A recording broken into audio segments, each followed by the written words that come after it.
সকালবেলা ঘুম থেকে উঠে ফ্রেশ হয়ে তাড়াতাড়ি করে নাস্তা না করি এক প্রকার দৌড়াতে দৌড়াতে ভার্সিটিতে চলে আসলাম। আর ভার্সিটিতে আসতেই সবাই আমার দিকে এমন করে তাকাচ্ছে, মনে হয় আমি ভিন্ন কোনো গ্রহ থেকে এসেছি। এটা আর নতুন কিছু না, যেদিন ভার্সিটিতে প্রথম এসেছিলাম সেদিন থেকেই। আমি তাড়াতাড়ি করে ক্লাসে যেতে লাগলাম। হঠাৎ করে কারোর সাথে ধাক্কা খেয়ে নিচে পড়ে গেলাম। মেজাজটা খারাপ হয়ে গেল। তারপর তাকিয়ে দেখি ভার্সিটির সেই রাগে বজ্জাত মেয়েটার সাথে দেখা না হোক এটাই আমি সবসময় চাই। এবার বুঝতে পারলাম সে নিজে থেকে আমাকে অপমান করার জন্য ধাক্কা দিয়েছে। আমি কোনো কিছু না বলে উঠে মাথা নিচু করে চলে যেতে লাগলাম। আর তখন আমাকে পিছন থেকে ডাক দিল। বাধ্য হয়ে কাছে গেলাম। তখন আমাকে বলতে লাগলো, তোর সাহস তো কম না, তুই আমাকে ধাক্কা দিয়ে চলে যাচ্ছিস? ওই খ্যাতের বাচ্চা খ্যাত, এদিকে আয়। তুই আমাকে চিনিস? আমি চাইলে তোকে এখন কি করতে পারি? আরে আপু, আমি তো আপনাকে দেখতে পাইনি, তাহলে আপনি আমাকে শুধু শুধু কেন এমনটা করছেন? আর দোষটা তো আমার নয়, দোষটা হলো আপনার। আপনি নিজেই তো আমাকে ধাক্কা দিয়েছেন, তাই না? তার মানে তুই কি বলতে চাচ্ছিস আমি তোকে ধাক্কা দিয়েছি? তোর সাহস তো কম না, তুই আমার মুখের উপর কথা বলিস? আজ পর্যন্ত কলেজের কেউ আমাকে এভাবে কথা বলার সাহস পায়নি। দাঁড়া, তোকে দেখাচ্ছি। তারপর আমি ছেলেটাকে একটা থাপ্পড় মারলাম। দেখুন, আপনি আমাকে শুধু শুধু থাপ্পড় মারলেন। আমি কোনো রকম অন্যায় করিনি, তবুও আপনি আমাকে থাপ্পড় মারলেন। এটার জন্য আপনাকে একদিন ঠিকই জবাব দিতে হবে। কাউকে শুধু শুধু আঘাত করা এটা অনেক বড় অন্যায় এবং অনেক বড় পাপ।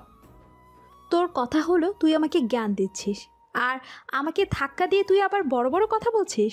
আজ পর্যন্ত কেউ আমার মুখের উপর কোনো কথা বলেনি, তুই প্রথম আমার মুখের উপর কথা বলেছিস। যা এখান থেকে, না হলে কিন্তু আমি তোকে এখানে মেরে পুঁতে রেখে দেব।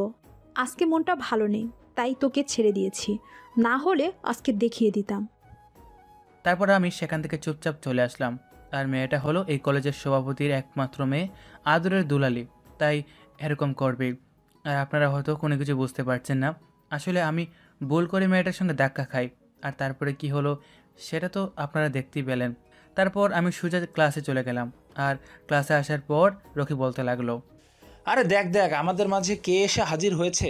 আমাদের মাঝে বিশিষ্ট খ্যাত মশাই এসে হাজির হয়েছে। দেখতে পুরোই পাগলের মতো মনে হয়, পাবনায় রেখে আসতে হবে। এই তোদের না গাড়ি আছে, তাড়াতাড়ি করে ছেলেটাকে ধরে পাবনায় দিয়ে আয়। আমি ওদের কথায় কোনো কথা বললাম না, কারণ এরকম আমার সঙ্গে প্রতিদিনই করে। তারপরে হঠাৎ করে স্যার চলে আসলো। আর স্যার আসাতে সবাই দাঁড়িয়ে গেলাম। দাঁড়িয়ে স্যারকে সালাম দিলাম। আর স্যার আমাদেরকে ভালো মন্দ জিজ্ঞেস করে বসতে বলল। আর স্যার ক্লাস করাতে লাগলো। যথারীতি স্যার আমাকে দাঁড় করালো। আর দাঁড় করিয়ে বলতে লাগলো, কি ব্যাপার? তোমাকে না বলেছি যে তুমি এইসব কাপড় চোপড় পরে এই ভার্সিটিতে আসবে না। এরপর থেকে ভালো কাপড় চোপড় পরে আসবে, ঠিক আছে? স্যার আমার ভালো কাপড় চোপড় পরার মতো কোনো সামর্থ্য নেই, তাই স্যার ভালো কাপড় চোপড় পরে আসতে পারবো না ভার্সিটিতে। আপনি এটার জন্য আমাকে ক্ষমা করবেন। তারপর স্যার আমাকে কিছু আর বলল না। আর আমিও বসে পড়লাম। তারপর স্যার আবারও ক্লাস করাতে লাগলো। আর এভাবে সময়টা পার হয়ে গেল। আমি ক্লাস শেষ করে বের হতে যাব, তখনই দেখি রকি আমাকে ডাকছে। আর আমি তার কাছে গেলাম। আর তার কাছে যেতেই রকি আমাকে থাপ্পড় মেরে বলল, কিরে, তুই কি চোখে দেখতে পারিস না নাকি? আমি যেখান দিয়ে যাচ্ছি আমাকে তো সালাম দেওয়ার কথা ছিল, কিন্তু তুই আমাকে সালাম না দিয়ে চলে যাচ্ছিস। দ্বিতীয়বার যেন এমন ভুল না হয়। তারপর রকি চলে গেল। আমি কোনো কিছুই বুঝতে পারলাম না, সবে আমার সঙ্গে কেন যে এমনটা করে। আমি খ্যাতভাবে আছি দেখে সবাই আমার সঙ্গে এমনটা করবে, এটা আমি আগে থেকেই বুঝতে পারছিলাম। তারপর আমি কোনো কিছু না ভেবে চলে আসলাম বাইরে। আর বাইরে এসে হেঁটে যাচ্ছি বাসার দিকে। তারপর বাসায় এসে ফ্রেশ হয়ে খাবার খেয়ে নিলাম। আর খাবার খেয়ে কিছুক্ষণ রেস্ট নিতে লাগলাম। আর তখনই স্যার আমাকে কল দিল। স্যার আমাকে কল দিয়ে বলতে লাগলো, শাহরিয়ার, তোমার কাজের কত দূর এগিয়েছো? আমি কিন্তু খুব দ্রুত সম্ভব এই কেসটার সমাধান চাই। এখানে সব কিছু জাস্ট পাকিয়ে আছে, তোমার জটগুলো আগে খুলতে হবে। স্যার আমি আমার সাধ্যমতো চেষ্টা করছি, আর আপনি কোনো চিন্তা করবেন না। আর স্যার আমার মনে হচ্ছে যে এই কলেজের প্রিন্সিপাল, ওনাকে আমার অনেকটা সন্দেহ হচ্ছে। আমি যদি প্রমাণ হাতে পাই তাহলে কিন্তু ওনাকে সোজা উপরে পাঠিয়ে দেব। আমি তোমাকে নির্দেশ দিয়ে দিয়েছি যে এই কেসের সঙ্গে যারা যারা জড়িত আছে, এই খুনগুলোর পিছনে যারা যারা আছে, তাদের সবাইকে তুমি জীবিত অথবা মৃত ধরে আনার জন্য। তারপর আমি স্যারের সঙ্গে আরও কিছু কথা বলে কল কেটে দিলাম। আর কল কেটে দিয়ে আমি রেস্ট নিতে লাগলাম। আর এভাবে সময়টা পার হয়ে গেল। রাতের বেলা আমি রেডি হয়ে বের হলাম।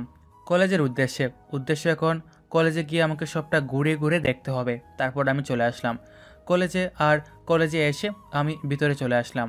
আর ভিতরে এসে আমি এক এক করে সবটা জায়গা ভালো করে দেখতে লাগলাম। আর দেখতে দেখতে চলে আসলাম আমি প্রিন্সিপালের রুমের সামনে এসে আমি কিছুটা শব্দ পেলাম। আর শব্দটা পেয়েই আমি সতর্ক হয়ে গেলাম। তারপর আমি এক পা দু পা করে সামনে এগিয়ে যেতে লাগলাম। আর এগিয়ে যেতেই আমি ভিতরে থেকে একটা মেয়ে আর স্যারের শব্দ শুনতে পেলাম। আমি আরও কাছে এগিয়ে যেতে লাগলাম। আমি দরজার কাছে চলে আসলাম। তারপর দরজার কাছে এসে আমি একটা ফুটো দিয়ে দেখতে লাগলাম দুজনই উলঙ্গ অবস্থায় বসে বসে মদ খাচ্ছে আর কথা বলছে। শোন, তুই যে এখন আমাকে যে সুখ দিচ্ছিস আমি এটা কোনোদিনই বলতে পারবো না।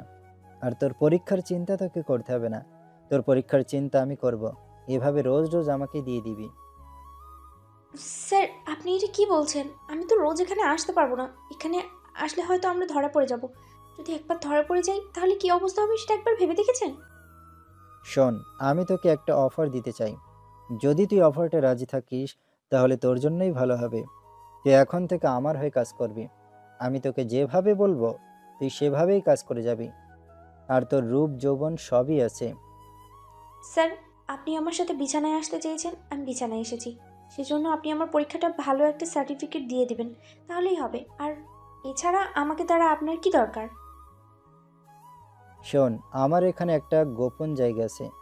এখানে আমি মেয়েদেরকে পাচার করে থাকি। তুই যদি আমাকে প্রতি সপ্তাহে কয়েকটা মেয়ে এনে দিতে পারিস পাচার করার জন্য, সে থেকে তুই ভালো একটা কমিশন পাবি, যেটা তোর লাইফ সেট হয়ে যাবে। তুই সারা জীবন টাকার উপর শুয়ে থাকবি। বল, তুই কি আমার উপর রাজি? কিন্তু স্যার, এটা আমি কিভাবে করতে পারি? আমি একটা মেয়ে হয়ে অন্য মেয়েগুলোকে আমি নিজে হাতে পাচার করতে সাহায্য করব? এটা অনেক পাপ কাজ, আমি এটা করতে পারবো না। তুই যদি আমার কথা না শুনিস তাহলে তোর কি অবস্থা হবে সেটা তো তুই ভাবতেই পারছিস। আর এখন থেকে আমি যেভাবে বলবো তুই সেভাবেই চলবি, কারণ তুই ছাড়া এই কাজটা কেউ করতে পারবে না। কারণ তোর সঙ্গে হোস্টেলের মেয়েরা সবাই বন্ধু, আর তাছাড়া বাইরেও তোর অনেক বান্ধবী আছে। ঠিক আছে, আমি আপনার কথায় রাজি, কিন্তু একটা কথা সবসময় যেন কেউ জানতে না পারে। আপনি যেভাবে চাইবেন, যখন চাইবেন আমি সেই সময় আসতে পারবো, কোনো সমস্যা হবে না। কিন্তু একবার আমার দিকেও চেয়ে দেখবেন, কারণ আমার যদি মান সম্মানটা চলে যায় তাহলে আমি কাউকে মুখ দেখাতে পারবো না। ঠিক আছে, আজকে থেকে তুই আমার পার্সোনাল সেক্রেটারি, বুঝতে পারছিস? আর এখন এখানে থাকার দরকার নেই। চল, আমি তোকে আমার গোপন জায়গায় নিয়ে যাই, পরে তোকে ভোরবেলা হোস্টেলে পাঠিয়ে দেব। কিন্তু আপনি যে আমার দেহটা দখল করেছেন, এখন আমাকে কি কেউ বিয়ে করবে বলেন? আমি আমার নিজের ইজ্জতটা পর্যন্ত আপনার জন্য দিয়ে দিলাম। তুই যদি চাস তাহলে আমি তোর সঙ্গে সংসার করতে রাজি আছি। আমি তোকে বিয়ে করে অন্য কোথাও রেখে দেব, তুই সেখানে থাকবি, বুঝতে পারছিস? আর নতুন নতুন মেয়ে পেলে আমার কাছে নিয়ে আসিস। আমি চাই সুখ। আপনি এতটা খারাপ এটা যদি কেউ জানতে পারে তাহলে আপনার মান সম্মান আর থাকবে না, বলে দিলাম। আমি ভাবতে পারিনি আপনি এতটা জঘন্য পরিমাণের খারাপ হতে পারেন। আরে তুই তো এখনো কোনো কিছুই জানিস না। আমি এই কলেজের সব ম্যাডামকে আমার পিছনে এনেছি, অনেকের প্রেগনেন্ট বানিয়ে দিয়েছিলাম। তারপর সবাই ভয় পেয়ে চুপচাপই কলেজ ছেড়ে চলে যায়। আপনি আমার সাথে যা কিছু করেন বা না করেন, আমার ব্যাপারে কাউকে জানাবেন না প্লিজ। আমি চাই না অন্য কারোর ভোগের সম্পদ হতে। আপনি যেভাবে বলছেন আমি সেভাবেই কাজ করতে রাজি আছি। এই তো লক্ষ্মী মেয়ের মতো কথা। এখন শোন, তোর বান্ধবী আছে না হোস্টেলে, তোর সঙ্গে যে থাকে ওকে পাচার করে দিব, সেটা তুই ব্যবস্থা করে দিবি, বুঝতে পারছিস? না, এটা হয় না। এটা আমি কখনোই করতে পারবো না, কারণ ও অনেক গরিব ঘরের মেয়ে, ওর বাবা মায়ের অনেক স্বপ্ন। প্লিজ এটা করবেন না। তুই যদি এটা না করিস তাহলে তোকে কি অবস্থা করব সেটা তো বুঝতেই পারছিস। এখন এখানে মেরে রেখে দেবো তোকে, বুঝতে পারছিস? তোর ইজ্জতটা সমস্ত কিছু ভিডিও করে ভাইরাল করে দেব। প্লিজ আপনি আর এসব আমাকে বলবেন না। ঠিক আছে, আমি আমার সাধ্যমতো চেষ্টা করব আপনার সাথে কাজ করার, তবুও প্লিজ আপনি আমার মান সম্মানটা নিয়ে এইভাবে খেলবেন না। এই তো লক্ষ্মী মেয়ের মতো কথা। তারপর আমি মেয়েটাকে আমার মতো করে ভোগ করতে লাগলাম, আর এভাবেই সময়টা পার হয়ে গেল। তারপর এসব শেষ করে আমি আমার টেবিলের নিচে একটা ঢাকনা সরালাম, আর ঢাকনা সরাতেই সিঁড়িগুলো বেরিয়ে আসলো। আমি মিথিলাকে নিয়ে নিচে যেতে লাগলাম। এটা নিচে গোপন আরেকটা দরজা আছে, আর নিচে আরেকটা গোপন রুম আছে। এটা তো আমি জানতাম না। এখানে মনে হয় আপনি সব অপকর্ম করেন, তাই না? এখানে তোর মতো আরো অনেক মেয়ে আছে, ভিতরে গিয়েই দেখতে পারবি, ভিতরে আছে আরো। না হলেও তোর জন্য ওই 5জন মেয়ের সঙ্গে আমি প্রতি রাতে এইসব করি। শোন, এখানে আর কিছুক্ষণ থেকে পরে হোস্টেলে চলে যাবি, বুঝতে পারছিস? এদিকে আমি এসব কথা শুনে অবাক হয়ে গেলাম, কারণ একজন শিক্ষক তিনি এসব কাজ করছে। এটা আমাদের দেশের শিক্ষকদের জন্য কতটা জঘন্য খারাপ এটা বলে বোঝানো সম্ভব না। আমরা আমাদের শিক্ষকদের শ্রদ্ধা করি, মন থেকে ভালোবাসি, কিন্তু সেই শিক্ষক যদি এসব কাজ করে তাহলে এই শিক্ষকের জন্য সকল শিক্ষকের বদনাম হয়। আমি আমার ফোনটা বের করে ভিডিও অন করলাম, আর ভিডিও অন করে আমি দরজাটা বেশি কষ্ট করে খুললাম। আর দরজাটা খুলি আমি ওই অফিস রুমে প্রবেশ করলাম, আর অফিস রুমে প্রবেশ করে আমি ডাকনাটা সরালাম, নিচে সুড়ঙ্গ দেখতে পেলাম। তারপর আমি সেই সুড়ঙ্গের মধ্যে আমার পকেটে থাকা একটা ছোটো সিসি ক্যামেরা লাগিয়ে দিলাম। তারপর তাড়াতাড়ি করে সেখান থেকে চলে আসলাম। আর সেখান থেকে চলে আমি জঙ্গলে চলে আসলাম। আর জঙ্গলে এসে দেখি একটা মেয়ের লাশ পড়ে আছে। আমি মেয়েটার গলায় হাত দিয়ে দেখতে পেলাম এটা কোনো বেঁচে আছে। তারপর আমি মেয়েটাকে তাড়াতাড়ি করে হাসপাতালে নিয়ে চলে আসলাম। হাসপাতালে এসে মেয়েটাকে ভর্তি করালাম। আর মেয়েটাকে ভর্তি করার পর আমি চলে আসলাম বাসায়। আর বাসায় এসে সকল রিপোর্ট তৈরি করতে লাগলাম। আর এসব কাজ করতে করতে কখন যে রাত 3টা বেজে গেলো বুঝতেই পারলাম না। তারপর আমি ঘুমিয়ে গেলাম। পরদিন সকালবেলা ঘুম থেকে উঠে ফ্রেশ হয়ে আমি নাস্তা বানিয়ে রেডি হয়ে সোজা কলেজে আসতে লাগলাম। আর কলেজে আস্তে আস্তে ভাবতে লাগলাম, এই কলেজে যা হচ্ছে এটা যদি বাইরে একটা লোক জানতে পারতো কী অবস্থা হতো। সেটাই তো কথা। আর প্রিন্সিপাল, তোমাকে যে আমি কী করব সেটা তো আমি নিজেও জানি না। তোমাকে এমন শাস্তি দিব যেটা তুমি কখনো কল্পনা করতে পারবে না। তারপর আমি কলেজে চলে আসলাম। আর কলেজে এসে ভিতরে যাব তখনই আমাকে পেছন থেকে কেউ যেন ডাকতে লাগলো। দেখলাম রকি। আর রকি আমাকে দেখে বলতে লাগলো, কিরে, তোকে আমি ডাকছি, তুই শুনতে পাচ্ছিস না? এদিকে আয়, তোকে আমার একটা কাজ করে দিতে হবে। আসলে আমি এটা করতে পারছি না, তুই এই চিঠিটা ওই মেয়েটাকে গিয়ে দিয়ে আয়। আপনি তো এখানে বসে আছেন, তাহলে আমাকে দিয়ে কেন এসব করাচ্ছেন? আমি এসব পারবো না, আমার ক্লাস আছে, আমি ক্লাসে যাব। তুই যদি এখন এই কাজটা না করিস তাহলে তোকে আমরা এখানে মেরেই পুঁতে ফেলবো। আর তোকে মারলে আমার কোনো কিছু করতে পারবি না। তুই আমার ক্ষমতা সম্পর্কে জানিস না, আমার সম্পর্কে তোর কোনো আইডিয়া নেই। যা, যেটা বলছি সেটা কর। তারপর আমি মুখ বন্ধ করে চিঠিটা নিয়ে সাদিয়ার কাছে চলে আসলাম। আর সাদিয়ার কাছে এসে আমি এই চিঠিটা দিলাম। আর তখন সাদিয়া আমার হাত থেকে চিঠিটা নিয়ে পড়তে লাগলো। আর পড়ার পর আমাকে ঠাস করে একটা থাপ্পড় মারলো। আর থাপ্পড় মারার পর বলতে লাগলো, কালকে তোকে আমি কতবার করে বললাম যে তুই এসব করবি না, আর আজকে তুই সাহস করে সোজা আমার জন্য লাভ লেটার নিয়ে এসেছিস। ফকিন্নির বাচ্চা, একটাবার নিচের দিকে তাকিয়ে দেখেছিস তুই? তোকে পুরো খ্যাত লাগে। তোকে কোন মেয়ে ভালোবাসবে এটা তুই মনে করিস? আপু আপনি বিশ্বাস করেন আমি এটা ইচ্ছে করে দেইনি। আমাকে ওই যে রকি ভাই সে আমাকে এটা দিয়ে বললো যে এই মেয়েটাকে দিয়ে আয়, তার জন্য আমি এটা নিয়ে এসেছি। আমি সত্যি বলছি, আমাকে দিয়ে ওরা জোর করে পাঠিয়েছে। তোদের মতো ছোট লোকদের আমার খুব ভালো করে চেনা আছে, বুঝতে পারছিস? এখন আবার মুখে মুখে কথা বলছিস? যা এখান থেকে ফকিন্নির বাচ্চা। তারপর আমি সেখান থেকে চলে আসলাম। এসে এখান থেকে চলে এসে সোজা ক্লাসে আসলাম। আর ক্লাসে এসে আমি চুপচাপ বসে আছি। আর একটু পরেই সবাই চলে আসলো। আর সবাই এসে যেভাবে পারে আমাকে অপমান করছে। আমি সেগুলো মুখ বুজে সহ্য করলাম। আর একটু পরে স্যার চলে আসে। আর স্যার এসে যথারীতি সময়টা পার হয়ে গেল। আমি ক্লাস শেষ করে বের হলাম। আর বের হয়ে দেখি রকি কয়েকটা ছেলের সঙ্গে আড্ডা দিচ্ছে। আর ছেলেগুলো আমার দেখে সন্দেহ হচ্ছে। তারপর আমি চুপচাপ সেগুলো না দেখে বের হয়ে যেতে যাব, তখনই সাদিয়ার সামনে আসলো। আর সাদিয়ার সামনে এসে বলতে লাগলো, তোকে আমি এত অপমান করি, তবুও তুই এই কলেজে আসছিস? তোর কি লজ্জা সরব বলতে কিচ্ছু নাই? তোর জায়গায় অন্য কেউ থাকলে যে কোনো কিছু করতো। আসলে আপু আমার দুনিয়াতে মা ছাড়া আর কেউ নেই। আমার কোনো ক্ষমতা নেই এসব প্রতিবাদ করার, তার জন্য আমি চুপচাপ এসব সহ্য করি। কারণ আমি তো গরিব, তাই না? আর গরিবদের সব কিছু সহ্য করতে হয়। এই বলে আমি সেখান থেকে চলে আসলাম। আর সেখান থেকে চলে এসে আমি সোজা বাসায় চলে আসলাম। আর বাসায় আসতে আমাকে স্যার কল দিল। আর স্যার কল দিতেই আমি কলটা রিসিভ করলাম। আর অফিস থেকে স্যার বলতে লাগলো, শাহরিয়ার, এভাবে আর কতদিন চলবে? কালকে একটা মেয়েকে ধর্ষণ করে কলেজের পিছনে রেখে দিয়েছে, এমনকি তুমি সেটা হাসপাতালে নিয়ে গেছো। এভাবে চলতে থাকবে নাকি? স্যার আপনি আমার উপর বিশ্বাস রাখেন, আমি খুব তাড়াতাড়ি ওই প্রিন্সিপালের বিরুদ্ধে অ্যাকশন নিতে পারবো। আর আমি চাচ্ছি যে সবাইকে একসঙ্গে ধরার জন্য। আমি প্রিন্সিপালকে তো চাইলে এখন অ্যারেস্ট করতে পারি, আমার কাছে যথেষ্ট পরিমাণ প্রমাণ আছে। কিন্তু এখন অ্যারেস্ট করলে পরে কিছুদিন পরই আবার বাইরে চলে আসবে, তাহলে লাভটা কী হবে? আমি জানি যে ওর বড় একটা চক্র আছে, আমি সেই চক্রটাকে ধরতে চাই। আর কিছু করার নেই স্যার, আমি আমার সাধ্যমতো চেষ্টা করছি। ঠিক আছে, তুমি যেহেতু আমাকে ফোর্সের কথা বলছিলে, আমি ফোর্স পাঠিয়ে দিয়েছি। তোমার সঙ্গে তারা যোগাযোগ করবে, বুঝতে পারছো? আর তোমার যেভাবে ইচ্ছে তুমি সেভাবে অপারেশন করতে পারো, কোনো সমস্যা নেই। আর যদি কোনো কিছুর প্রয়োজন হয় তাহলে আমাকে বলবে, আমি যথাসম্ভব চেষ্টা করব তোমাকে সব কিছু দেওয়ার জন্য। তারপর আমি স্যারের সঙ্গে আরও কিছু কথা বলে কল কেটে দিলাম। আর কল কেটে দিয়ে আমি আমার মতো ল্যাপটপে কাজ করতে লাগলাম। আর এভাবেই সময়টা পার হয়ে গেল। আর বিকেলবেলা আমি রেডি হয়ে বের হলাম। 14 বের হতে আমি একা একা রাস্তা দিয়ে হাঁটতে লাগলাম। আর তখনই আমার সামনে একটা গাড়ি থামলো। আর গাড়িতে আমি উঠে পড়লাম। তারপর গাড়ি থেকে আমাকে জুবাইর বলতে লাগলো, স্যার, আমরা তথ্য পেয়েছি যে আজকে একটা ট্রাক ভর্তি মাদক এই শহরে ঢুকবে। এই মাদকগুলো কোথা থেকে এসেছে সেটা আমরা জানতে পারিনি। এখন কি করব স্যার? ট্রাকটা যদি ওই রাস্তা দিয়ে আসে তাহলে আমরা এখান থেকে অ্যাটাক করতে পারি। আর যদি ট্রাকটা সীমান্তবর্তী থেকে আসে তাহলে আমরা ওই শহরের শেষ মাথার জঙ্গল দিয়ে অ্যাটাক করতে পারি। আমাদের জন্য ভালো হবে জঙ্গল দিয়ে অ্যাটাক করার জন্য, বুঝতে পারছো? আর তোমরা 7 জন সবাই যে যার মতো সেট হয়ে যাবে। আমি না বলা পর্যন্ত কোনো কিছু করবে না। আমাদের এখন অপেক্ষা করতে হবে সেই কাঙ্ক্ষিত সময়ের জন্য। জি স্যার, আপনি যেভাবে বলবেন সেইভাবেই কাজ করব। আর আপনি এতদিন ধরে আমাদের লিডার হয়ে আছেন আর সবসময় থাকবেন, কারণ আপনার অপারেশনগুলো সত্যিই সাকসেসফুল হয়।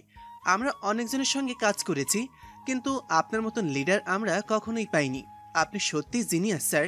আমরা 7 জন সিদ্ধান্ত নিয়েছি যে আমরা এখন থেকে অন্য কারোর সঙ্গে কাজ করতে পারবো না। আমরা স্যারকে অ্যাপ্লিকেশন দিয়েছি, আমরা এখন থেকে আপনার সঙ্গেই কাজ করব। আমাদের সবসময় মনে রাখতে হবে যে আমরা সিআইডি অফিসার। আমরা যে যার দায়িত্ব পালন করে যাব সবাই এখানে বন্ধুর মতো, ঠিক আছে? এখানে এত ফর্মালিটি করার কোনো দরকার নেই। আমরা সবাই দেশের জন্য কাজ করছি, মানুষের জন্য কাজ করছি। আর এতে যদি আমাদের মৃত্যু হয় তবুও আমরা সেটা সদরে গ্রহণ করে নেব, বুঝতে পারছো? আর জুনিয়র অফিসারদের সাথে ভালো ব্যবহার এটা সিনিয়র অফিসারের একটা দায়িত্ব বলতে পারো। কারণ সিনিয়ররা যদি জুনিয়রদেরকে বুঝিয়ে না দেয়, তাদের সঙ্গে খারাপ ব্যবহার করে, তাদের ভালোটা না বুঝে, তাহলে ওরা কী করে কাজ করতে পারবে? ওরা কী করে অপারেশন করতে পারবে? জি স্যার, আপনি সত্যি কথা বলেছেন। স্যার, এই যে দেখেন, একটা মেয়েকে কেউ যেন তুলে নিয়ে যাচ্ছে। মেয়েটাকে আমার চেনা চেনা লাগছে। ও হ্যাঁ, এটা তো রফিক চৌধুরীর একমাত্র মেয়ে। আরে জুবাইর, এটা হলো আমার কলেজের সভাপতির মেয়ে, নাম সাদিয়া। তাড়াতাড়ি গাড়িটাকে ফলো করো। আর এটা শুধু মেয়ে নয়, এটা হলো তোমাদের ভাবি। ও, তার মানে এটাই আমাদের ভাবি, যার কথা আপনি সবসময় মনে করেন একা একা। তা ভাবি কিন্তু আসলেই অনেক সুন্দরী, কি বলিস তোরা? আচ্ছা ড্রাইভার, তাড়াতাড়ি গাড়ি চালাও। তারপর ড্রাইভার তাড়াতাড়ি করে ওদেরকে ফলো করতে লাগলো। আর ওদেরকে ফলো করতে করতে বেশ একটা নিরিবিলি জায়গায় চলে আসলাম। তারপর গাড়িটাকে আটকে আমরা সবাই নামলাম আর নেমে সবাইকে গুলি করতে লাগলাম। যথারীতি গুলি কাউকে মারলাম না, কিন্তু ওদেরকে বয়ে দেখাতে লাগলাম। আর ওরা বয়ে গাড়ি থামিয়ে দৌড়ে পালিয়ে যেতে লাগলো। আর আমি সবাইকে বললাম ধরার জন্য। তারপর আমি সাদিয়াকে নামিয়ে জুবাইরকে বললাম গাড়িতে তুলে দেওয়ার জন্য। সাদিয়া আমার দিকে একদিনে তাকিয়ে আছে। কি ম্যাম, আপনি এভাবে ওনার দিকে তাকিয়ে আছেন কেন? উনি আমাদের নতুন স্যার, বুঝতে পারছেন? আসুন, আমি আপনাকে নামিয়ে দিয়ে আসছি। না, আসলে ওনাকে কেমন যেন আমার চেনা চেনা লাগছে, কিন্তু কোনোভাবে মনে করতে পারছি না ওনাকে আমি কোথায় দেখেছি। উনি কি এখানে থাকেন নাকি? আর আজকে যদি আপনারা না থাকতেন তাহলে আমার যে কী অবস্থা হতো। তারপর আমি বাবাকে কল দিলাম গাড়ি পাঠানোর জন্য। আর একটু পরে বাবা গাড়ি পাঠিয়ে দিল। তারপর আমি গাড়িতে করে সোজা বাসায় চলে আসলাম। আর বাসায় আসতে বাবা বলল, কি ব্যাপার মা, তোকে আমি সবসময় বলি যে তুই সবসময় বডিগার্ড নিয়ে চলবি।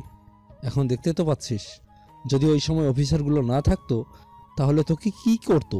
এখন থেকে তুই বডিগার্ড ছাড়া কোথাও যাবি না। বাবা, আমি বডিগার্ড নিয়ে কোথাও যেতে পারবো না, কারণ ওদের যন্ত্রণায় আমি পুরো অস্থির হয়ে যাই, বুঝতে পারছো?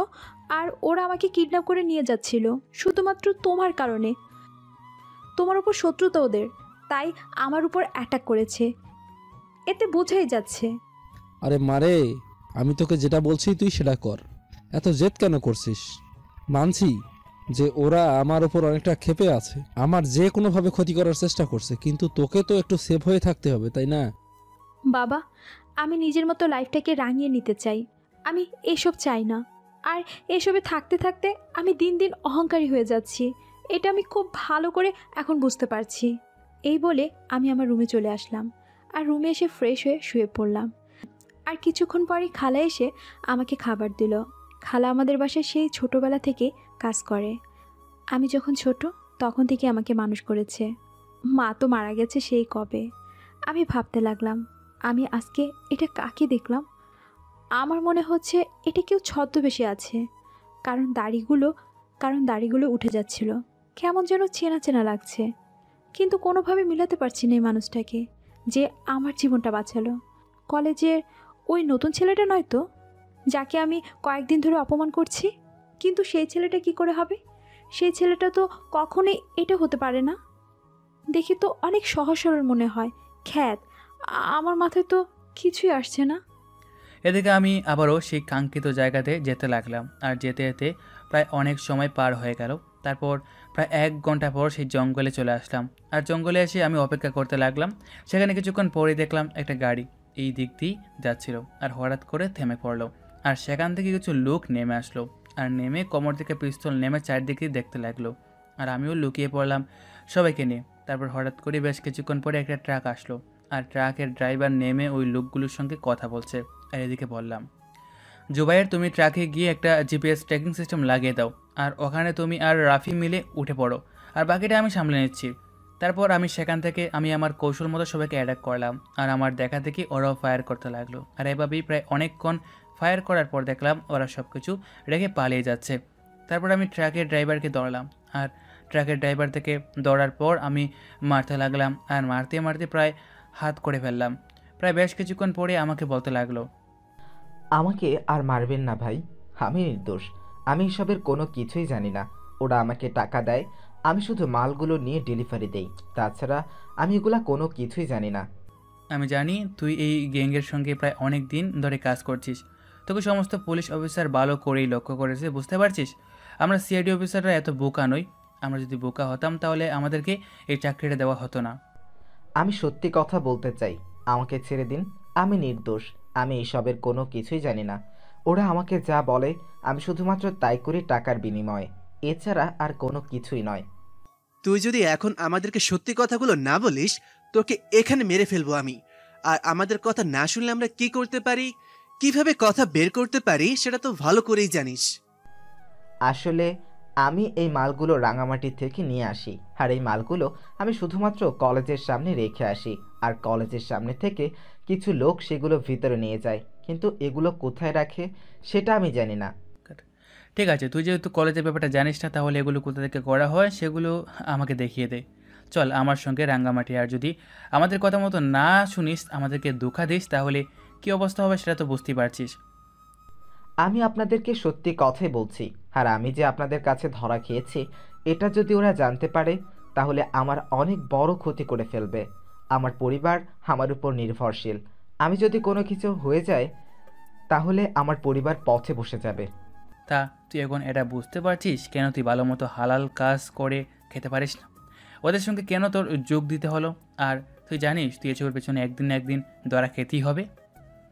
আমি খুব ভালো করেই জানতাম যে এসব পুলিশরা কখনোই করতে পারবে না, কারণ পুলিশকে ওরা কিনে নিয়ে গেছে। আমাকে মাফ করে দিন, আমি আপনাদেরকে সব কিছু বলে দিচ্ছি, সব কিছু দেখিয়ে দিচ্ছি। আসেন আমার সঙ্গে। তারপর আমি স্যারকে কল দিলাম, আর কিছুক্ষণ কল হওয়ার পরে স্যার কলটা রিসিভ করলো, আর আমি স্যারকে বললাম হেলিকপ্টার পাঠানোর জন্য ইমার্জেন্সি, আর স্যার আমাকে ঠিক আছে বলে কল কেটে দিল। তারপর এভাবেই সময়টা পার হয়ে গেল, আর কিছুক্ষণ পরেই হেলিকপ্টার চলে আসলো। আর তারপর আমি জুবাইরকে বললাম, জুবাইর, তুমি এই মালগুলো নিয়ে সোজা থানায় চলে যাও, আর এগুলো স্যারকে সকল হিসেবপত্র আমি দেবো, বুঝতে পারছো? তুমি শুধু এগুলো তোমার আন্ডারে নিয়ে যাও, আর এটা যেন সাংবাদিকরা কোনোভাবেই জানতে না পারে, কারণ সাংবাদিকরা যদি একবার জানতে পারে তাহলে বিষয়টা ছড়াছড়ি হয়ে যাবে, আর ছড়াছড়ি হয়ে গেলে আমাদের সমস্ত প্ল্যান নষ্ট হয়ে যাবে, ওরাও সতর্ক হয়ে যাবে, বুঝতে পেরেছো? জি স্যার, আমি বুঝতে পেরেছি। আপনি কোনো চিন্তা করবেন না, আমি এগুলো নিয়ে অফিসে যাচ্ছি, আর স্যারকে যা বলার আপনি বলবেন, আমি কোনো কিছু বলবো না। ঠিক আছে, তাহলে তুমি ট্র্যাকটা নিয়ে যাও, আর আমি সানি আর রাফিকে নিয়ে যাচ্ছি। রাফি, এটাকে তোলো, আমরা সেখানে তাড়াতাড়ি করে যাব। তারপর জুবাইর চলে গেল, আর আমিও সবাইকে তুলে নিয়ে রওনা দিলাম রাঙ্গামাটির উদ্দেশ্যে। রাঙ্গামাটি চলে আসলাম প্রায় 1.5 ঘন্টা পরে, আর 1.5 ঘন্টা পরে রাঙ্গামাটি এসে সেই জায়গায় এসে নামলাম, আর আমরা হেঁটে হেঁটে সামনের দিকে যেতে লাগলাম। আর সামনের দিকে যাওয়ার পর হঠাৎ করে একটা সামনে কিছু যেন দেখলাম, আমি সাবধান হয়ে গেলাম আর লুকিয়ে পড়লাম। আর তখন ড্রাইভার বলতে লাগলো, এই যে সামনে দেখতে পাচ্ছেন একটা গর্ত, এই গর্তের ভিতর ওরা থাকে। নিচে অনেক বড় গোডাউন আছে, ওখান থেকেই আমাকে সাপ্লাই দেয়, আর আমি গাড়িটা এখানে এসে দাঁড় করাই, আর এখান থেকে আমি নিয়ে যাই। রাফি, তুমি তাড়াতাড়ি করে হেলিকপ্টার থেকে ড্রোনটা নিয়ে আসো, আর বেশি দেরি করো না। বেশি দেরি করলে এখানে আমরা নিজেরাই মারা পড়বো। তাড়াতাড়ি। একটু পর রাফি হেলিকপ্টার থেকে ড্রোনটা নিয়ে আসলো, আর আমি ড্রোনটার মধ্যে সব কিছু সেট করে ড্রোন দিয়ে সকল কিছু দেখতে লাগলাম, আর দেখে সব কিছু ভিডিও করতে লাগলাম। আর ভিডিও করে আমি সোজা এসে এই ভিডিওটা রেকর্ড করে আবারও চলে আসলাম। আর রাফিকে বললাম, যতদিন পর্যন্ত আমার এই কেসটা সলভ না হচ্ছে ততদিন পর্যন্ত এটাকে আমাদের কাছে রেখে দিও, বুঝতে পারছো? আর এটা আরও কিছু জানে আমার মনে হচ্ছে। আমি বাসায় গেলাম, তারপর সেখান থেকে চলে আসলাম হেলিকপ্টারে করে নিজের শহরে, আর আমি বাসায় চলে আসলাম আর ওদেরকে পাঠিয়ে দিলাম। আর বাসায় এসে আমি যথারীতি রিপোর্ট তৈরি করতে লাগলাম। আর তখনই স্যার কল দিল। আমি স্যারকে বলতে লাগলাম, স্যার, আমরা প্রায় 1 ট্রাক ভর্তি গাঁজা পেয়েছি। এটা প্রতিটি জেলায় জেলায় যাওয়ার কথা ছিল, সেটা আমরা আটকাতে পেরেছি। এখন কথা হচ্ছে স্যার, আমি রাঙ্গামাটিতে গিয়ে ওই গুডাউনের সকল ভিডিও করেছি। আশেপাশে কীভাবে পজিশন নেওয়া যাবে সেটা আমি করে নিয়েছি। এখন বাকিটা আপনার ইচ্ছা। তাহলে একটা জিনিস শিওর যে প্রিন্সিপাল দেশের বিভিন্ন স্থানে ওই মাদকদ্রব্যগুলো পাঠিয়ে দেয়, তাই তো? এবং প্রিন্সিপালের হয়ে আরও অনেকজন কাজ করে। এখন প্রিন্সিপালের গোডাউন সম্পর্কে কিছু বলো তো। আমি সেইগুলো কোথায় রাখে, আর তার কে হয়, কে কে কাজ করে? স্যার, আমার মনে হচ্ছে যে প্রিন্সিপালের হয়ে যারা কাজ করে তাদেরকে না মেরে যদি আমরা এর উপরে কে আছে তাদেরকে কুচ করে, তাহলে হয়তো বাকিগুলো এমনিতেই ধরা পড়ে যাবে। আমার আরও ফোর্স লাগবে, প্রতি চেকপোস্টে সেনাবাহিনী নিয়োগ করতে হবে। এখনই যদি সেনাবাহিনী মোতায়েন করি তাহলে ওরা কিছু বুঝে ফেলবে। তাহলে এই কাজ করতে পারি। আমি ছদ্মবেশে সবাইকে পাঠিয়ে দিচ্ছি, ঠিক আছে? ওরা ছদ্মবেশে সবার দিকে খেয়াল রাখতে পারবে। আর ওই কলেজে আরও সিসি ক্যামেরা বাড়িয়ে দাও। কলেজটাই হচ্ছে মেইন সমস্যা। স্যার, আমি প্রিন্সিপালের ব্যাপারে আরও জানতে পেরেছি যে ও মাদকদ্রব্য ছাড়াও আরও নারী পাচারের ক্ষেত্রে এবং দর্শনের ক্ষেত্রে ওর হাত আছে। গ্রামের সাধারণ মেয়েরা, মধ্যবিত্ত যারা আছে, তারা এই কলেজে এসে ভর্তি হয়, আর হোস্টেলের জায়গা নেই। তারপরে অসহায়তার সুযোগ নিয়ে প্রিন্সিপাল স্যার এসব করে। আর স্যার, কালকে আমি যে মেয়েটাকে হাসপাতাল নিয়ে গেছিলাম, সেই মেয়েটা এখন আগের চেয়ে সুস্থ আছে। এই মেয়েটার জবানবন্দি নিতে হবে। ঠিক আছে, তাহলে তুমি তোমার মতো কাজ করে যাও। আর যখন যা লাগবে আমাকে বলবে। আমি চাই তুমি এই কেসটা সফল করো, কারণ তুমি ছাড়া এই কেসে কেউ আগাতে পারবে না। আমি এটা ভালো করে জানি। আর তোমাকে কেউ চেনে না, এটা একটা প্লাস পয়েন্ট। স্যার, একটা কথা বলি, আমার কণ্ঠ নকল করে যদি আপনার কোনো ফোন আসে তাহলে আপনি কিন্তু কোনোভাবেই কোনো কিছু স্বীকার করবেন না। আর আমিও আপনাকে এখনই কোনো রিপোর্ট দিব না। আর সাংবাদিকদের কোনো কিছুই বলবেন না, কারণ ওদেরকে যদি বলা হয় বা ওদেরকে যদি কোনো কিছু সাবধান করা হয় তাহলে ওরাও কিন্তু সতর্ক হয়ে যাবে। আর ওরা সতর্ক হয়ে গেলে আমি কিন্তু এটা সমাধান করতে পারবো না, অনেক বড় ক্ষতি হয়ে যাবে। তারপর আমি স্যারের সঙ্গে আরও কিছু কথা বলে কল কেটে দিলাম। আর কল কেটে দিয়ে আমি আরও কিছুক্ষণ কাজ করে খাবার খেয়ে ঘুমিয়ে গেলাম।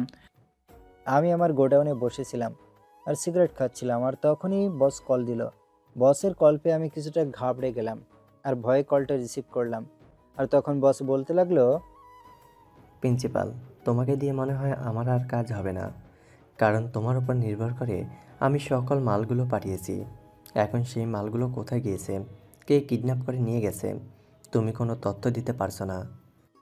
বস, আপনি আমাকে প্লিজ এরকম বলবেন না। আমি আমার সাধ্যমতো চেষ্টা করছি। আমি পুলিশের কমিশনারকে কল দিয়েছিলাম, আর কমিশনার বললেও পুলিশের কোনো লোক এসব করেনি।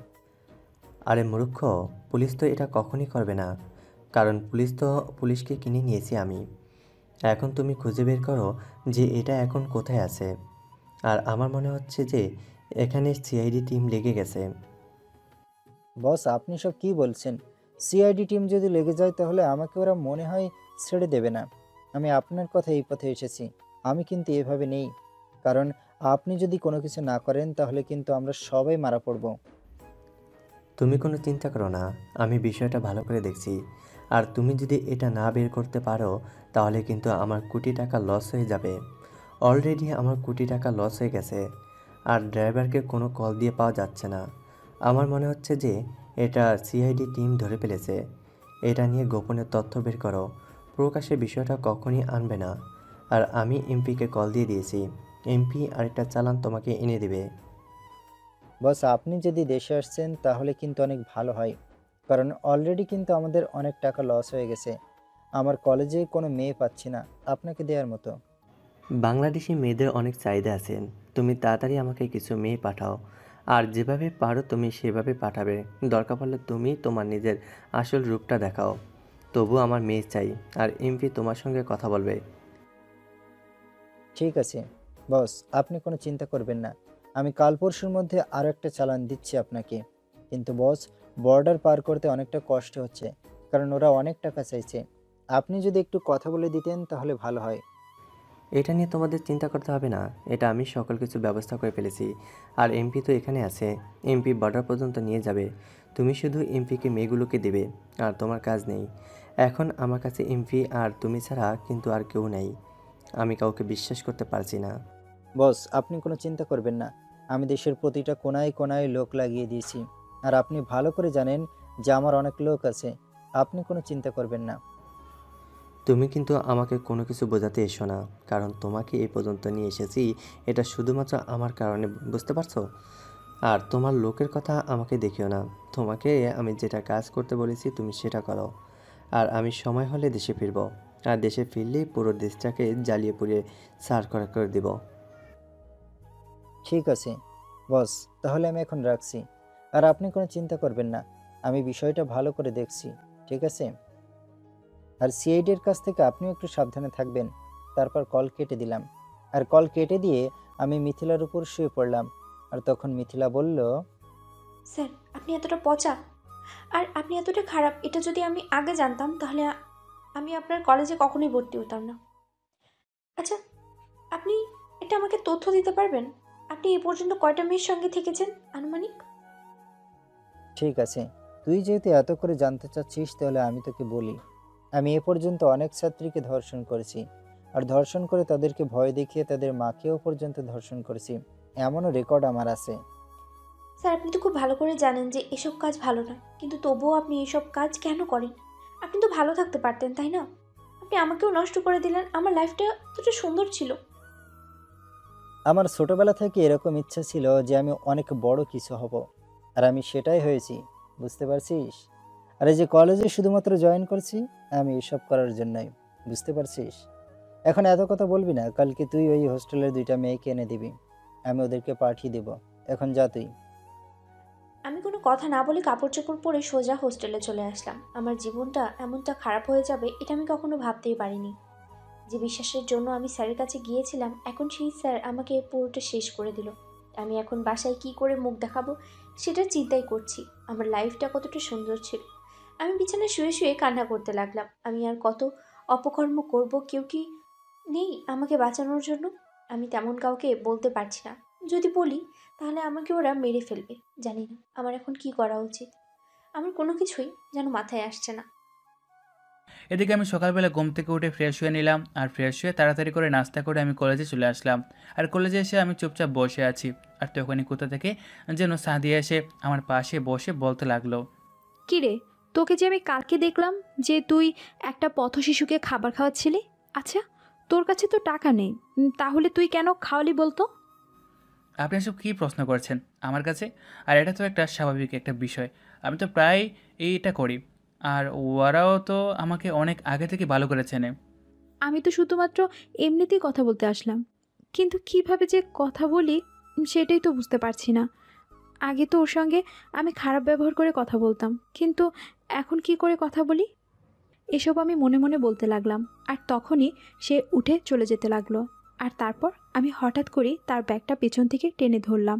আচ্ছা, একটা কথা বলি, তুই কি আমার বন্ধু হতে পারবি? আরে আপনি আমাকে এসব কেন বলছেন? আর আপনি না আমার সঙ্গে আগে অনেক খারাপ ব্যবহার করতেন, এখনও ঠিক আমার সঙ্গে সেভাবেই খারাপ ব্যবহার করবেন? আপনার সেই ব্যবহারটি আমার কাছে অনেক ভালো লাগে, ঠিক আছে?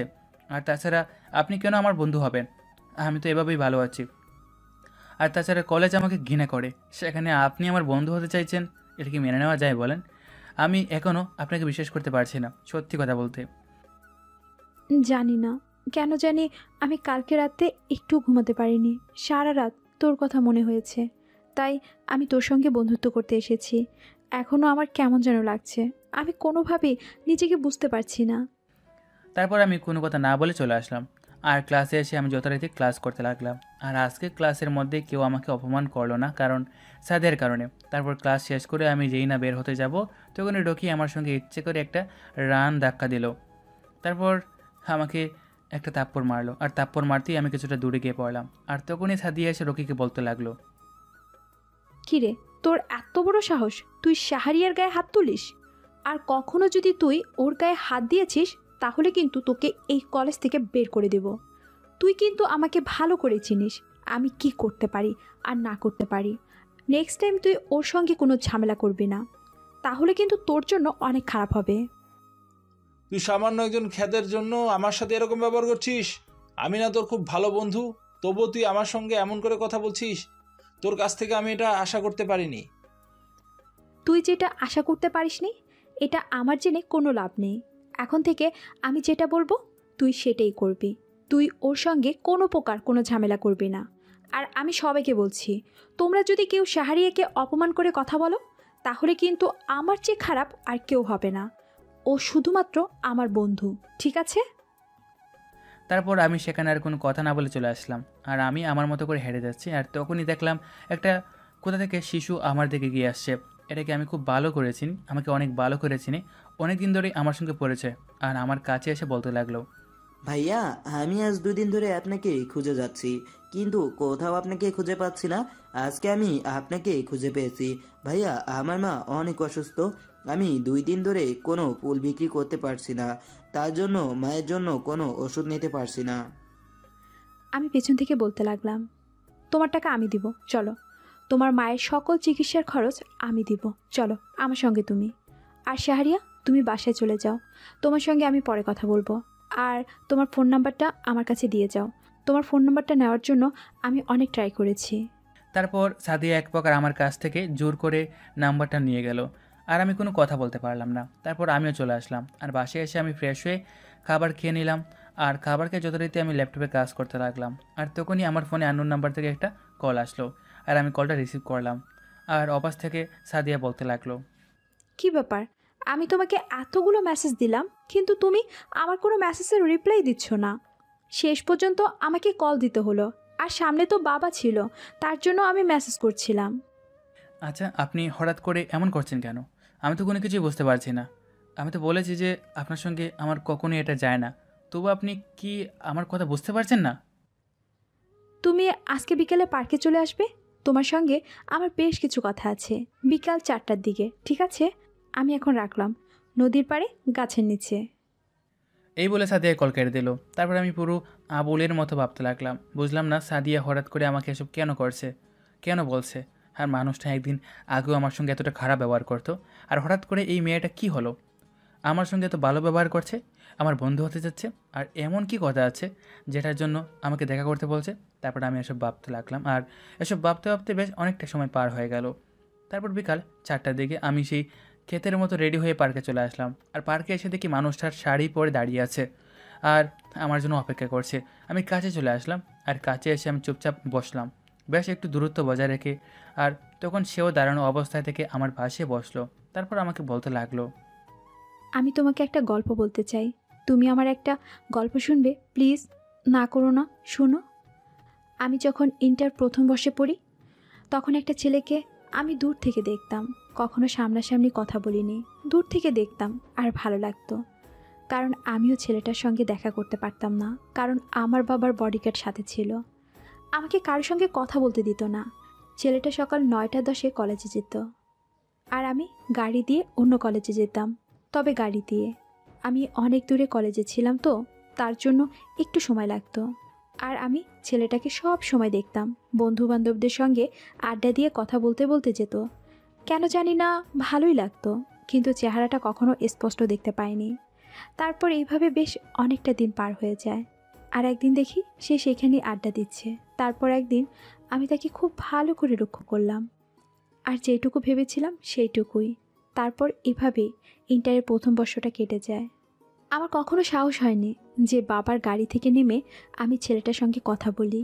তারপর একদিন হঠাৎ করে বাবা আমাকে বলে যে এই শহরে থাকা যাবে না, আমাকে নিয়ে অন্য শহরে চলে যাবে, এখানে নাকি তার বিজনেসের প্রবলেম হচ্ছে। তারপর কোনো কিছু না ভেবেই সেই দিনই আমরা অন্য কোথাও চলে আসি। আর সেই দিনের পর থেকে আমি ছেলেটাকে আর কখনো দেখতে পারতাম না। ছেলেটার কয়েকটা লুকিয়ে পিক তুলেছিলাম, যদি স্পর্শ না হয়, কিন্তু দেখতাম। দেখো তো তুমি এই ছেলেটাকে চেনো কি না? তারপর আমি পিক দেখালাম, আর পিকটা দেখতে এসে আমার দিকে অবাক হয়ে তাকিয়ে রইল। তারপর আমি বললাম, হ্যাঁ তুমি ঠিকই ভাবছো, এটা তুমি। আমি তোমাকে প্রতিটা রাতে ভেবেছি, সব সময় ভাবতাম যদি তোমার সঙ্গে একদিন দেখা হয়ে যেত। তারপর তুমি কলেজে জয়েন করলে, আর কলেজে জয়েন করার পর আমি সত্যি অনেক খুশি হয়েছিলাম।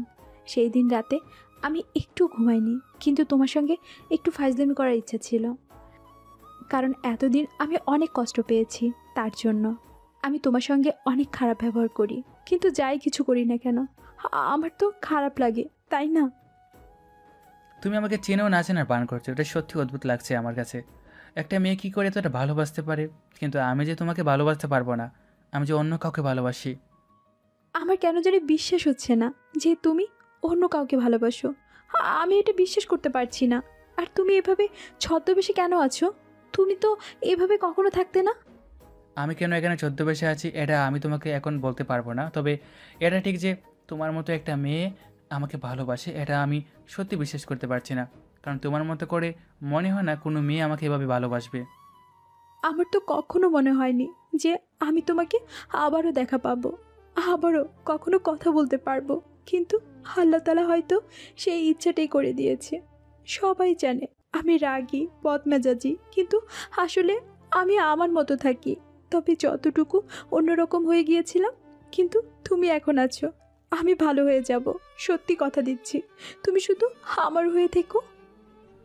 যদি তুমি জানো যে আমি এমন একটা লোক যার 2 সেকেন্ডও বেঁচে থাকার কোনো ভরসা নেই, আমাকে যে কোনো সময় যে কোনো দিক দিয়ে অ্যাটাক করতে পারে, যদি আমি মারা যাই তাহলে কি করবে তুমি?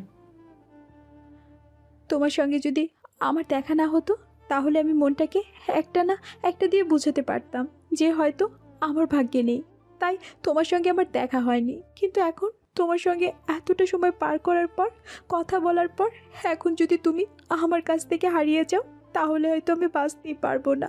আমার মৃত্যু ছাড়া আর কোনো পথ নেই। তারপর এভাবে আমি সাদিয়ার সঙ্গে অনেক কথা বলতে লাগলাম, আর এভাবেই সময় পার হয়ে গেল। তারপর আমি সন্ধ্যাবেলায় দুজনে রিক্সা করে আসছি।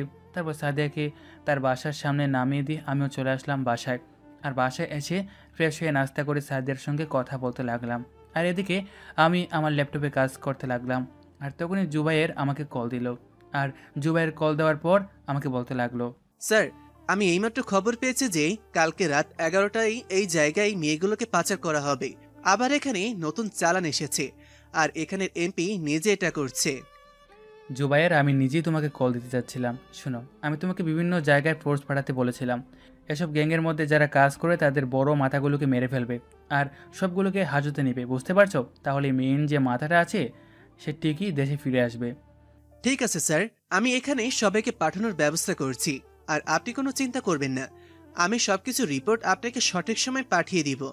তারপরে আমি কল কেটে দিলাম। আর কল কেটে দেওয়ার পর আমি আবারও সাদিয়ার সঙ্গে কথা বলতে লাগলাম। আর সাদিয়ার সঙ্গে কথা বলতে বলতে বেশ অনেকটা সময় পার হয়ে গেল, আর আমিও ঘুমিয়ে গেলাম। পরদিন সকালবেলা ঘুম থেকে উঠে আমি ফ্রেশ হয়ে কলেজে চলে আসলাম।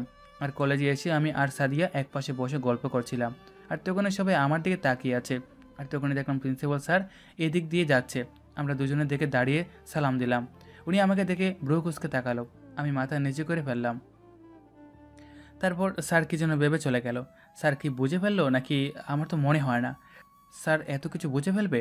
তারপর আমি আবারও সাদিয়ার সঙ্গে গল্প করতে লাগলাম। আর সাদিয়া তখন বলতে লাগলো,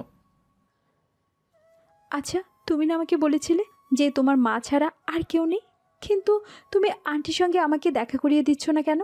চলো আজকে আন্টির সঙ্গে দেখা করব, কথা বলবো। আর না হলে তুমি কল দাও, আমি কথা বলি। সাদিয়া, আসলে আমার মা কথা বলতে পারে না। একটা অ্যাক্সিডেন্টে আমার মার কণ্ঠ নিস্তব্ধ হয়ে গেছে। আমার মা সব কিছু বুঝতে পারে, শুধুমাত্র কথা বলতে পারে না। এটা আজ থেকে 2 বছর আগে হয়েছে। এখন এভাবেই আছে। মাঝে মাঝে ভিডিও কলে ইশারায় কথা বলি। ও আচ্ছা, সরি, আসলে আমি বুঝতে পারিনি, প্লিজ ক্ষমা করে দিও। আচ্ছা চলো ক্লাসে যাই। আচ্ছা, তুমি কিন্তু আমাকে একটা বিষয় বললে না। সব কিছুই তো বললে, তুমি এখানে ছদ্মবেশে আছো কেন? বললাম না, সময় হলে এটা বুঝতে পারবে। চলে এখন ক্লাসে যাই। তারপর আমিও ক্লাসে চলে আসলাম। আর ক্লাসে এসে ক্লাস করতে লাগলাম। তারপর স্যার হঠাৎ করে বলল কলেজে নাকি অনুষ্ঠান হবে 26শে মার্চ উপলক্ষে। আর সেখানে সবার থাকাটা বাধ্যতামূলক। আমিও একটা প্ল্যান ভাবলাম, কারণ এই 26শে মার্চ এই স্যারের আসল রূপটা সবাইকে দেখাবো। এর আগে আমাকে সকল প্রস্তুতি নিতে হবে, তারপর এসব ভাবতেই সময়টা কেটে যায়। আমি ক্লাস থেকে বেরিয়ে সোজা প্রিন্সিপালের রুমে চলে গেলাম। আর প্রিন্সিপালের রুমে এসে আমি যথারীতি স্যারকে সালাম দিয়ে দরজাটা লক করে দিলাম। আর তখন প্রিন্সিপাল আমাকে বলতে লাগলো, কি ব্যাপার, তুই আমার রুমে এসেছিস? আমি না তোকে বলেছি তুই আমার যখন তখন রুমে আসবি না? তবুও কেন এসেছিস? তোকে সময় হলে আমি নিজেই ডাকবো। আমার একটা কথা আছে, আমি সাদিয়াকে আমার বিছানায় নিয়ে যেতে চাই, আর সাদিয়াকে বিছানায় নিয়ে গিয়ে সাদিয়াকে পাচার করে দিতে চাই। এখন আপনি কি বলেন? এটা কখনোই সম্ভব না, কারণ রফিক সাহেব নিজে আমাদের সঙ্গে কাজ করে। রফিক সাহেব যদি জানতে পারে তাহলে কিন্তু অনেক বড় সমস্যা হতে পারে, কারণ তিনি নিজেই এমপি। তাহলে চলুন দুজনে মিলে শেষ করে দেই। তাহলে তো আর এমপি সাহেব তো জানতেও পারবে না যে আমরা এটা করেছি। এ বিষয়ে আমরা ভুলভাল বুঝিয়ে দেব। রফিক, তোর যদি কোনো সমস্যা না থাকে তাহলে তুই চেষ্টা করে দেখতে পারিস। আমি এটা কখনোই পারবো না। যদি তুই এটা পারিস তাহলে আমাকে বলবি, কিন্তু ধরা খেলে কিন্তু আমি এটার মধ্যে নাই। ঠিক আছে, আজকে রাতে একটা চালান তো এমপি সাহেব আমাদেরকে বলেছে দিবে, তাহলে তো ভালোই হবে, তাই না? এই চালানটা যদি দিতে পারে তাহলে আমাদের কোটি টাকা লাভ হয়ে যাবে। হ্যাঁ, আজকে রাতে 11টায় সকল লোকজন নিয়ে সেখানে রেডি থাকবি। আমি সময় সুযোগ হয়ে সেখানে আসব, বুঝতে পারছিস? আর এমন সেফটি দিবি যেন সিআইডি টিম কেন, এর চেয়ে বেশি কিছু যদি আসে তাহলে যেন আমরা প্রতিহত করতে পারি, বুঝতে পারছিস? আর কাজটা খুব দ্রুততার সঙ্গে করবি। ঠিক আছে, তাহলে আমি এখন গেলাম। আর আজকে একটাকে আমাকে পাঠিয়ে দিয়েন। আর মিথিলাকে আমারও পছন্দ হয়েছে, মিথিলাকে আমায় পাঠিয়ে দিয়েন। তুই দিন দিন কতটা খারাপ হয়ে যাচ্ছিস সেটাই তো বুঝতে পারছি না। সময় হলে তুই আমার গোপন জায়গায় চলে যাস, বুঝতে পারছিস? আর কোশ্চেন কালেও যদি কখনো ধরা পড়ে যায় তাহলে এটা প্রকাশ করবি না। তারপর আমি চলে আসলাম, আর আমি পকেট থেকে আমার ড্রাগসের প্যাকেটটা রনিকে দিলাম। আর রনি সেটা নিয়ে আমাকে কিছু টাকা দিল আর চলে গেল। এদিকে আমি সাদিয়ার সঙ্গে হেঁটে হেঁটে বাসায় ফিরছিলাম, আর তখনই সাদিয়া বলল, ওই যে দেখো, ফুচকা খাবো, প্লিজ না করো না। আমার অনেক দিনের ইচ্ছে ফুচকা খাবো তোমাকে নিয়ে, কিন্তু সেটা পূরণ হচ্ছে না। আই মামা, ফুচকা দিয়েন, অনেক বেশি ঝাল করে। এসব খাওয়া তো ভালো নয়, আর তুমি কেন খাবে শুধু শুধু? আর এই এত দূর থেকে তুমি এই ফুচকার অর্ডার দিচ্ছ? সত্যি তোমাদের মেয়েদের যে ফুচকা দেখলে কী হয় সেটাই বুঝতে পারি না। আর এত জাল খেলে অবস্থা কিন্তু তোমার খারাপ হবে বলে দিলাম। প্লিজ না করো না। আমি কিন্তু ফুচকা খাবো এবং তুমিও খাবে, আর অনেক ঝাল দিয়ে খাবো। ঝাল ছাড়া মজা লাগে না, বুঝতে পারছো? তুমি তো ঝাল খেতে পারো না, তাহলে বিয়ের পর না হয় তোমাকে ঝাল খাওয়ানো শিখাবো। তারপর আর কী করার, তারপর সাদিয়ার সঙ্গে গিয়ে ফুচকা খেতে লাগলাম। আর ফুচকা দুইটা খেতেই আমার কান দিয়ে মনে হয় ধোঁয়া বের হচ্ছে। আর সাদিয়ার দিকে তাকিয়ে দেখি সাদিয়ার কোনো রকম কোনো কিচ্ছু হচ্ছে না, আমার ঠোঁট লাল হয়ে আছে। আর তখন সাদিয়া আমাকে দুষ্টুমি করে বলল, কি ব্যাপার মহারাজ, আপনার দেখি অবস্থা খারাপ, তা মিষ্টি দিতে হবে নাকি আপনাকে? আমি তো মিষ্টির জন্যই বসে আছি। দেখ, আমার মিষ্টি দরকার নেই, আমি এভাবেই ভালো আছি। তুমি কি এগুলো খাবে নাকি তাড়াতাড়ি চলো, আমি বাসায় যাব। আমার এখানে থাকলে আমি নিশ্চিত মাথা কুড়ি পড়ে যাব। তখনই সাদিয়া উঠে এসে আমার টুটের মধ্যে আলতো করে একটা চুমো দিল। আমি লজ্জা সেখান থেকে বিলটা দিয়ে তাড়াতাড়ি করে বাসায় চলে আসলাম। আর আমার পিছনে সাদিয়া দৌড়াতে দৌড়াতে আসলো, আর দৌড়াতে দৌড়াতে এসে আমাকে বলতে লাগলো, এত লজ্জা পেলে কি হয় নাকি? আচ্ছা, তুমি আমাকে বলো তো, তুমি কেন ওই দেশে ওই কলেজে আছো? আমি তো কোনো কিছুই বুঝতে পারছি না। আর শাড়ি বা তোমার দিকে এমনভাবে তাকিয়েছিল কেন? আমি তোমাকে বলেছি তো, আমি এখন তোমাকে কোনো কিছু বলতে পারবো না। যদি এখন আমি তোমাকে বলতাম তাহলে তো আমি সেটা অনেক আগেই বলতে পারতাম, তাই না? আমি বলেছি যে সময় হলে তুমি ঠিকই আমার পরিচয় জানতে পারবে। তবে একটা কথা, তোমার বাবা কী সব বিজনেস করে সেটা কি তুমি জানো? না, বাবা কী সব বিজনেস করে সেটা তো আমি জানি না। বাবাও আমাকে কখনো বলেনি যে আমি এই বিজনেস করি। কিন্তু কেন তুমি এসব প্রশ্ন করছো? তোমাকে যেহেতু তোমার বাবা নিজে থেকে কোনো কিছু বলেনি, তাহলে তুমি আর কোনো কিছু জিজ্ঞেস করো না। তবে তুমি একটা জিনিস জেনে রাখো যে তোমার বাবা অনেক খারাপ কাজ করে আসছে বেশ অনেক দিন ধরে। তোমার বাবার যদি কোনো কিছু হয়, আমি বলতে চাচ্ছি তোমার বাবা অনেক বড় সমস্যায় পড়বে। যদি সব কিছু আদালতের কাছে স্বীকার করে তাহলে তো ভালো, আর যদি স্বীকার না করে তাহলে এমনকি ফাঁসি হতে পারে। এটা শোনার পর প্রতিটা মেয়ের কাছে কতটা খারাপ লাগবে সেটা আমি জানি, এবং তুমিও বুঝতে পারছো যে আমার কতটা খারাপ লাগছে। কিন্তু আমার বাবা যদি আইন লঙ্ঘন করে থাকে, আমার বাবা যদি কোনো খারাপ কাজ করে থাকে, তাহলে আইন তো সবার জন্য সমান, তাই না? তো আমি চাইবো যে আইন তার মতো শাস্তি দিক। কিন্তু আমি তো ওনার মেয়ে, তার জন্য একটু কষ্ট লাগবেই, কারণ এতদিন আমাকে বাবাই সব করেছে। সেই ছোটবেলায় মা মারা গিয়েছে, তারপর থেকে বাবা আমাকে কোনো অভাব বুঝতে দেয়নি। ঠিক আছে, তুমি আমার বাসায় চলো, আজকে তুমি আমার পরিচয় জানতে পারবে। তারপর আমি সাদিয়াকে নিয়ে আমার ফ্ল্যাটে চলে আসলাম। আর আমার ফ্ল্যাটে এসে সাদিয়া অবাক হয়ে তাকিয়ে আছে। আর আমি আমার ল্যাপটপ অন করে সাদিয়াকে দেখাতে লাগলাম। আর সাদিয়া কোনো কথা বলতে পারছে না। আর কিছুক্ষণ সাদিয়া কান্না করলো। আর আমি সাদিয়াকে কফি বানিয়ে এনে দিলাম। তারপর তখন সাদিয়া বলতে লাগলো, তুমি একজন সিআইডি অফিসার, তোমার উপর যে দায়িত্ব দেওয়া হয়েছে তুমি সেটাই পালন করবে। এটা ছাড়া আমার আর কিচ্ছু বলার নেই। আর আমার বাবা যেসব অপকর্ম করেছে সেটা আমার এখন নিজেরই ঘৃণা হচ্ছে। কারণ আমার মতো একটা মেয়ে থাকতে উনি আমার বয়সী মেয়েদেরকে দেশে পাচার করেছে। এটা কতটা একটা নিম্ন কাজ এটা তো আমি বুঝতে পারছি। তাছাড়া মাদকদ্রব্য এসবের পিছনেও আমার বাবার হাত আছে।